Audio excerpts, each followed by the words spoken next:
ഈ ദേശീയപാത വേണോ വേണ്ടയോ എന്നുള്ള ചോദ്യമോ അതല്ലെങ്കിൽ ഏതെങ്കിലും ഓൾട്ടർനേറ്റായ വേ ഉണ്ടോ എന്നുള്ള ചോദ്യം ഒന്നും പ്രസക്തമല്ല. കാരണം 75% പണിയും പൂർത്തീകരിച്ചു, ചിലയിടത്ത് 90% മുകളിലെത്തി. അപ്പോൾ ഈ പ്രശ്നമുണ്ടായ ഇടങ്ങളിൽ എന്ത് പരിഹാരം എന്നുള്ളതാണല്ലോ പ്രശ്നം.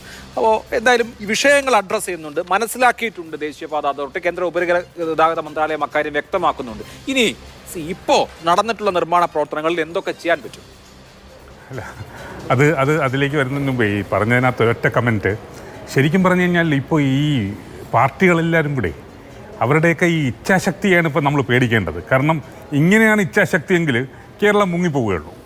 അപ്പോൾ ഇച്ഛാശക്തി മാത്രം പോരാ, വിവേകവും പരിസ്ഥിതിയെക്കുറിച്ച്, ജലനിർഗമന മാർഗങ്ങളെക്കുറിച്ച്, കേരളത്തിൻ്റെ ഭൂപ്രകൃതിയെക്കുറിച്ചൊക്കെ നല്ലപോലെ മനസ്സിലാക്കി. അത് പറയുമ്പോഴത്തേക്കും മൗലികവാദമാണ്, തീവ്രവാദമാണ്, ഇത് പരിസ്ഥിതി തീവ്രവാദമാണ്, അവരെ കടിച്ചോടിക്കണം, കീഴാറ്റൂരിലൊക്കെ ഗവൺമെൻറ് ചെയ്തതുപോലെ തന്നെ അങ്ങനെയൊന്നും അല്ല കൈകാര്യം ചെയ്യേണ്ടത്. തന്നെ അതിൽ പറയുന്ന കാര്യങ്ങൾ എന്താണെന്നുള്ളത് ശാസ്ത്രീയമായി തന്നെ ഇവരും മനസ്സിലാക്കേണ്ടതുണ്ട്. നിർഭാഗ്യവശാൽ രാഷ്ട്രീയക്കാർക്ക് അവിടെ നിന്നാണ് തുടങ്ങാൻ പരിഹാരം എന്ന് പറയുന്നത്. നിർഭാഗ്യവശാൽ രാഷ്ട്രീയക്കാർക്ക് അത് ഇപ്പോഴും പിടികിട്ടിയിട്ടില്ല എന്നുള്ളതാണ്. അതുകൊണ്ടാണ് ഈ ഇച്ഛാശക്തി ഗുസ്തി നടക്കുന്നത്. എനിക്കാണോ കൂടുതൽ ഇച്ഛാശക്തി, നിങ്ങൾക്കാണോ? പക്ഷേ ഇത് മുഴുവനും സംഭവിക്കാൻ പോകുന്നത് കേരളത്തിൻ്റെ ദുരന്തത്തിലേക്കാണ്. ഉദാഹരണത്തിന് വരാൻ പോകുന്ന മറ്റ് ഔട്ടർ റിംഗ് റോഡ്, ഇങ്ങനെയാണ് അത് ചെയ്യുന്നതെങ്കിൽ തിരുവനന്തപുരത്തിൻ്റെ അവസ്ഥ ആലോചിച്ച് നോക്ക്. അപ്പോൾ അത് ഒന്നാമത്തെ പ്രശ്നമാണ്. അത് വിടുക. ഇതിലെന്ത് ചെയ്യാൻ കഴിയും എന്നുള്ളത് അപ്പോൾ നമുക്ക് രണ്ട് തരത്തിൽ ഇതിനെ കാണാം. ഇമ്മീഡിയറ്റായിട്ട് ഷോർട്ട് ടേം ആയിട്ട് ചെയ്യേണ്ട കുറച്ച് കാര്യങ്ങളുണ്ട്. അതിലെനിക്ക് ഒന്നാമത് പറയാനുള്ളത്, ഇത് ഈ കംപ്ലീറ്റ്, അതായത് തെക്ക് വടക്ക് മുഴുവനായിട്ട് കെട്ടുന്നുണ്ട്. അതിനകത്ത് ഒരുപാട് എംബാങ്ക്മെൻറ്റ്സ് ഉണ്ട്.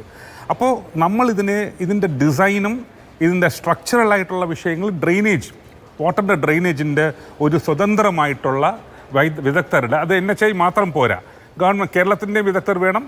അല്ലാതെ ഈ IIT പോലത്തെ ഇതിന് നല്ല സ്ട്രക്ചറൽ എഞ്ചിനീയറിംഗ് അറിയാമെന്നുള്ളവർ വേണം. ഒരു സ്വതന്ത്രമായിട്ടുള്ള ഓഡിറ്റിംഗ് ആവശ്യമാണെന്നുള്ളതാണ്. അത് കാണുകയും ഓരോയിടത്തും എന്ത് പരിഹാരം, ഹൈഡ്രോളജിക്കൽ ഫ്ലോവിനെ കറക്റ്റ് ചെയ്യാൻ വേണ്ട എന്ത് പരിഹാരം, അതിപ്പോൾ നേരത്തെ ഇദ്ദേഹം ആരോ പറഞ്ഞതുപോലെ അതിനി തിരിച്ച് പില്ലറിലാക്കണോ, അതേ ഇത് ഇപ്പോൾ വയലുകളിലൂടെ പണിഞ്ഞു, അത് മുഴുവൻ തിരിച്ച് മാറ്റിയിട്ട് പില്ലേഴ്സിൽ ചെയ്യണോ, അത്തരത്തിൽ, അല്ലെങ്കിൽ വയാഡക്റ്റ് വേണമോ, അത് വേണം. രണ്ടാമത്തത്, അതുവരെയെങ്കിലും അത് നിർത്തിവെക്കണം എന്നുള്ളതാണ്. 3, ഈ ടെമ്പററി ആയിട്ട് ഇപ്പോൾ അടുത്ത മഴക്കാലം മഴ വരാൻ പോവുകയാണ്. അപ്പോൾ ടെമ്പററി ആയിട്ടെങ്കിലും ഈ ഹൈഡ്രോളജിക്കൽ ഫ്ലോയിന്, അതിന് നമ്മൾ റിലീഫ് എന്ന് പറയും, ഒരു ഹൈഡ്രോളജിക്കൽ റിലീഫ് ഇൻഫ്രാസ്ട്രക്ചർ ഇതിനാവശ്യമായി വരും. അല്ലെങ്കിൽ ഒരുപാട് ഈ സർവീസ് റോഡ്സ് അടക്കം വെള്ളത്തിൻ്റെ അടിയിലാവും എന്നുള്ളതാണ്. ഇപ്പോൾ നോക്കിയാൽ മതി, എല്ലായിടത്തും ഇപ്പോൾ നമ്മൾ മാഹി ബൈപ്പാസ് എടുക്കുക, പുഴ പോലെയാണ് മുകളിൽ ഒഴുകുന്നത്. ഇത് മുഴുവനും സർവീസ് റോഡിലേക്ക് കുത്തി ഒലിച്ച് ഒഴുകും.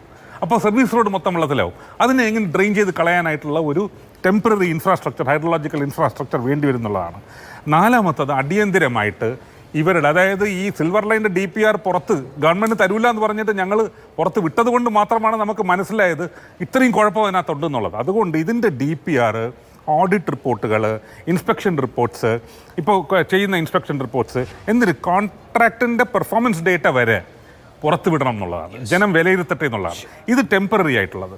പെർമനൻ്റ് ആയിട്ട് 2 കാര്യങ്ങളാണ് മെയിനായിട്ടുള്ളത്. ഒന്ന്, ഇനിയെങ്കിലും, അതായത് ORRൽ നമ്മുടെ ഔട്ടർ റിംഗ് റോഡ് അടക്കമുള്ള വരുന്നു എന്നുണ്ടെങ്കിൽ അതിൻ്റെ ഒരു ഡിസൈനിൽ, അങ്ങനത്തെ ഇൻഫ്രാസ്ട്രക്ചർ പ്രോജക്റ്റ് ഡിസൈൻ ചെയ്യുമ്പോഴത്തേക്കും ഈ സെൻട്രൽ ടെംപ്ലേറ്റ്, കേന്ദ്രത്തിൻ്റെ ഒറ്റ ടെംപ്ലേറ്റിൽ പോകാതെ ഈ പ്രദേശത്തിന് പറ്റിയ തരത്തിൽ അതിനെ കംപ്ലീറ്റ്ലി റീഡിസൈൻ, ടോപ്പോഗ്രാഫി, സോയിൽ, ഇനി ഇങ്ങനെ ഒരു അബദ്ധം പറ്റരുത് എന്നുള്ളതുകൊണ്ട് അത് ചെയ്തിരിക്കണം.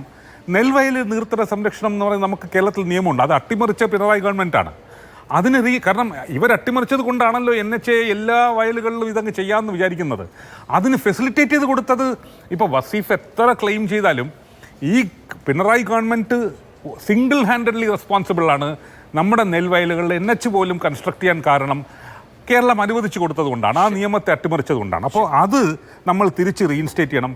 കമ്മ്യൂണിറ്റി മോണിറ്ററിങ് ഭയങ്കര ആവശ്യമാണ്. കാരണം ജനമാണ് ഇതിനകത്ത് കുറ്റം കണ്ടുപിടിച്ചത്. അത് നമ്മൾ ചെയ്യണം എന്നുള്ളതാണ്.